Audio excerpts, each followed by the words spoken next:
Troisième rébellion ouverte de l'IDPS d'Étienne Tshisekedi Wamulumba. Insupportable à voir et à entendre de mes oreilles.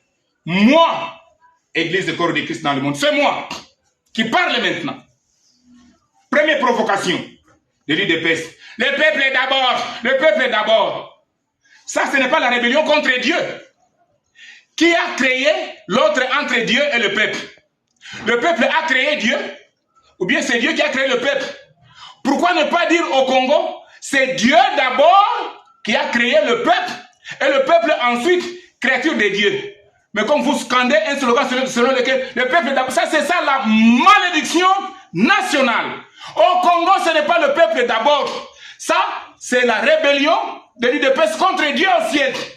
Et bien au contraire, il fallait dire pour vous sauver, au Congo, c'est Dieu d'abord qui a créé le peuple, et le peuple ensuite.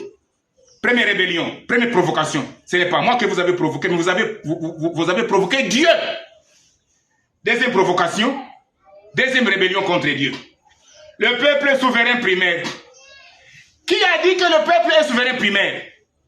Le peuple est souverain primaire, selon son histoire, à partir de Genèse chapitre 3. C'est à partir de là que la démocratie a commencé par le visionnaire de la démocratie, Satan. Le peuple de la démocratie, ce n'est pas Étienne Tshisekedi Wamulumba. Le peuple de la démocratie, selon l'histoire vraie de la Bible, c'est Satan qui est venu avec le dialogue auprès d'Ève, qui est venu avec le votez-moi, votez-moi, écoutez-moi, écoutez-moi, choisissez-moi. Alors, Adam et Ève avaient démocratiquement voté pour Satan contre Dieu. Et même la démocratie elle-même. Mais c'est la rébellion contre Dieu. Parce que dans la démocratie, on ne choisit jamais selon la volonté de Dieu. Car la démocratie est là pour, source auteur, Satan. Donc c'est Satan qui est le père de la démocratie. Et non ton père, Étienne Tshisekedi, un mensonge de Satan. Le souverain, ce n'est pas le peuple. Le souverain primaire, c'est Dieu. C'est Dieu qui a créé le peuple.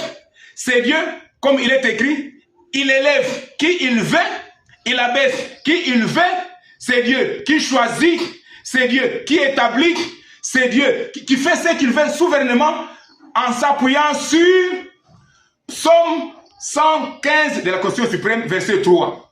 Notre Dieu, il est au ciel, il fait tout ce qu'il veut. Le peuple n'est pas souverain, le peuple est limité quelque part, mais c'est seulement Dieu qui est le souverain primaire. Deuxième rébellion. Troisième, à suivre maintenant.